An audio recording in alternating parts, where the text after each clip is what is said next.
Okay, next set of questions from Goldwyn Reviews for Kim and Pao.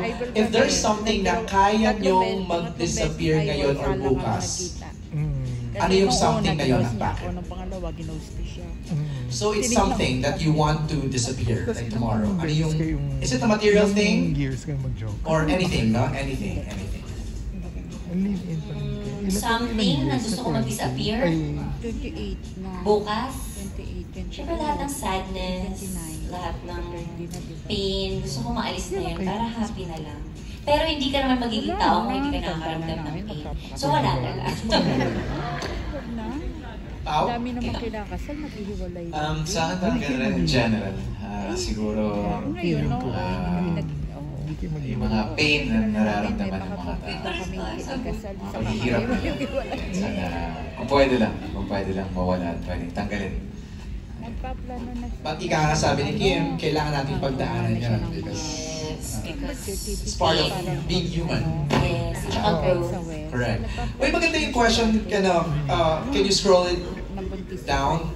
Ay, yung kanina nalampasan. Maganda yung tanong na yun eh. Parang what will make you disappear? Aside from love, what will make you disappear? What else can make you disappear? Okay, go lovely. Gusto ko yung sagot mo. Sa utang, di ba? Pag may utang ka, parang ayoko na. Disappear na lang ako. Disappear na lang ako. Yun, so aside sa love, sa utang, ganun. Diba? Ano pa? What else? Karina, Wilma, what else can make you disappear? Siguro kapag napagod na, Ay. ganyan. Sometimes you wanna be alone para may me time ka naman muna. Oo. Mula kay Joem Madrazo ng Deval Digital Creators. For Kim, what were your go-to self-care habits during the filming to balance the stress? Wow! Pa naman din yung tanong. Grabe naman, stress ba siya? Hindi Advice? Ako nag-workout naman ako tuwing umaga talaga. You guys work out together, right? Hindi naman lagi. Hindi naman lagi. Nagkakataon lang.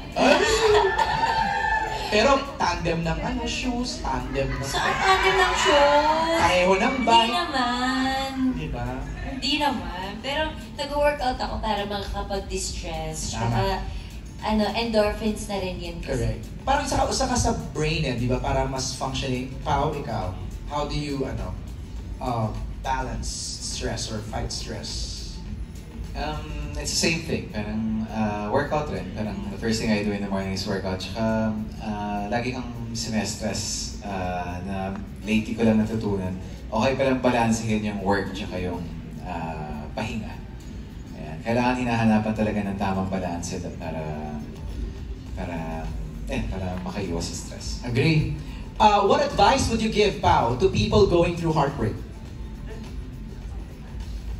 Siguro yung advice ko sa mga may pinagdadaanan ngayon is it's not the end of the world.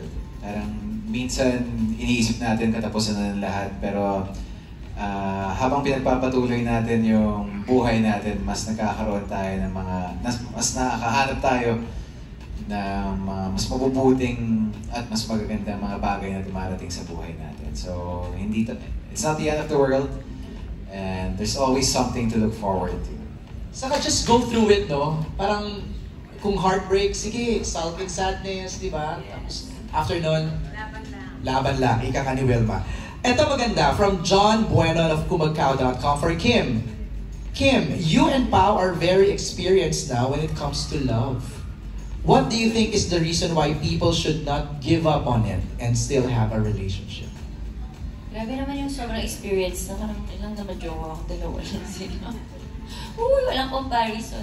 Pero, ano nga ba yung tanong? What do you think is the reason why people should not give up on love? That's right. Kasi, di ba, love naman ay isang bagay na nararamdaman natin na hindi siya nabibili, tsaka hindi siya nabibigay. Di ba, kahit sobrang trabaho mo, sobrang mabait kang tao, hindi naman siya kusang binibigay, ini-experience siya. Tsaka part siya ng pagkatao natin, na kapag nagmahal tayo, masaya tayo, kapag nagmahal tayo, malungkot tayo, ang daming nabibigay sa atin na emotions that makes us human. So, Lord, so, parang sagutin to? Hindi lang dapat sukuan yung love. Huwag mag-close ng any doors. Dahil kung hindi man siya dumating ngayon, malay nyo bukas, or malay nyo katabi nila. Hindi natin alam eh. Ang daming sinasabi ng love sa atin na pinapa-experience sa atin and sila sa buhay din natin. No, like you. Nakita namin sa'yo. I mean, we all saw you go through heartbreak, pero you didn't give up. Hindi naman dapat talaga sukuan ng love. Kasi kaya nga siya ginawa para i-experience, hindi para i-block. Okay. I have a question, Pao and Kim. Did you expect that you guys will be this close?